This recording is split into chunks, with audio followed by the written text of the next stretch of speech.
New today, a stunning leak from the nation's highest court. The leaked draft that's sending shockwaves throughout the country. A cloudy evening, eventually tracking more showers, what to expect by morning. And if you are what you eat, what are the essential foods for living a healthier life? New York Live is here with expert tips on renovating your gut one step at a time. Hey, what's up, friends? This is News 4 Now for May 3rd. I'm Kay Ingram. Now, first up, it's what appears to be an unprecedented leak.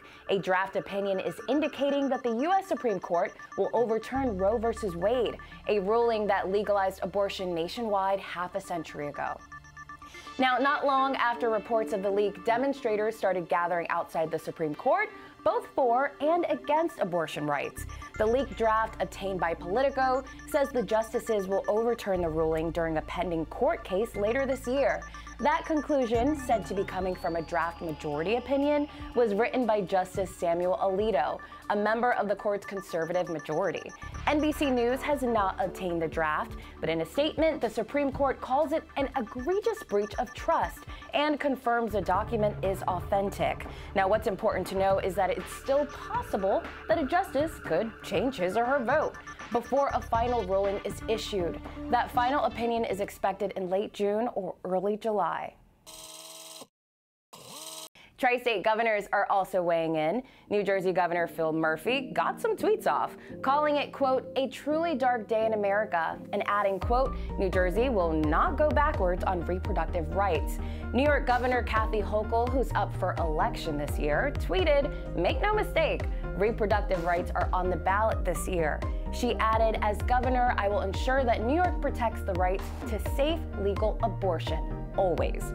Right now, laws protect abortion rights in both New York and New Jersey, and Connecticut is moving to strengthen its abortion rights with a new bill.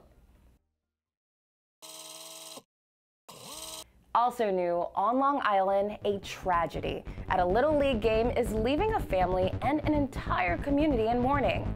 Long Beach Little League teams took to the field Monday night, honoring the life of 10-year-old Laser LaPena. His team says on Friday he had his first big hit of this season, and as he ran to first base, he collapsed on the field and died. Monday, his jersey hung on the backstop with blue and yellow flowers adorned at home plate, and a moment of silence was held for him.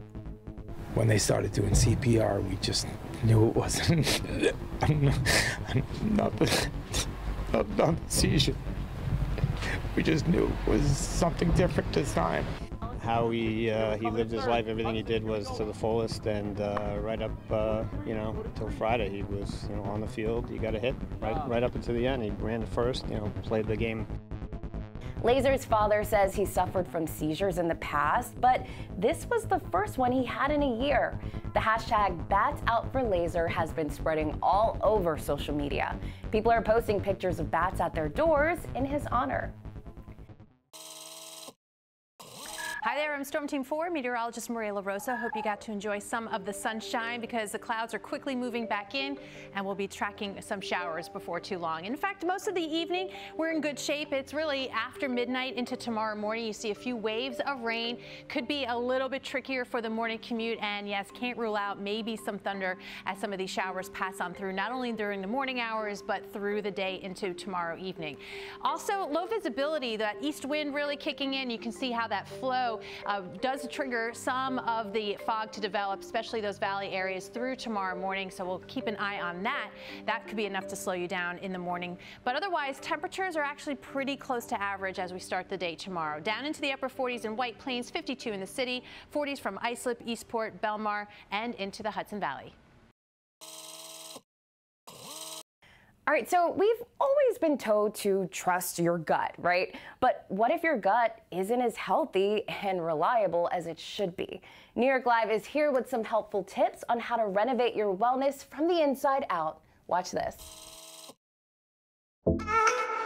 Dr. Raj, congratulations on this book. I feel like this is so necessary because there's a lot of information out there about microbiomes, but what exactly is it? Right, so your microbiome is that teeming community of bacteria and other organisms that live in your gut, and we now know that that actually controls so many different functions in your body, way beyond just digestion. We know that when it comes to your gut and your gut microbiome, you literally are what you eat. Fiber first and foremost. You're going to hear about this all throughout the book because we know that fiber actually feeds your good, healthy bacteria, but it also helps promote the growth of healthy colon cells. A lot of people have heard of probiotics. That means good, healthy bacteria, and yogurt is a great source of that. But prebiotics, this is a term not everyone knows about because a prebiotic is anything that fuels the growth of probiotics. So think of fruits, vegetables as well, garlic, artichokes. These are all things that can really foster the growth of your healthy bacteria and shift the balance towards the good bacteria as opposed to the unhealthy bacteria in your gut.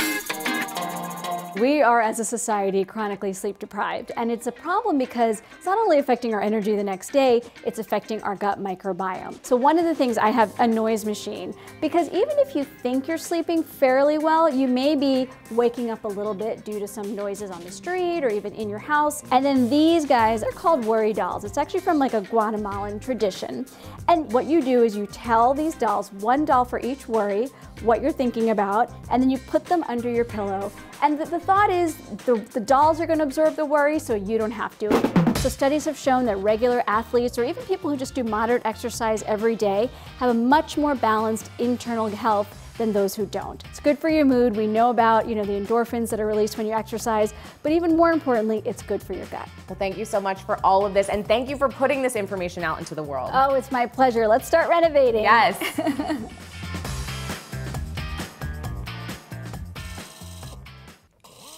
And finally, a construction project is demolishing profits for some Hell's Kitchen restaurants and bars. They're being forced to tear down their outdoor dining sheds from 50th all the way to 59th Streets. News 4's Jessica Cunnington is here with the explanation.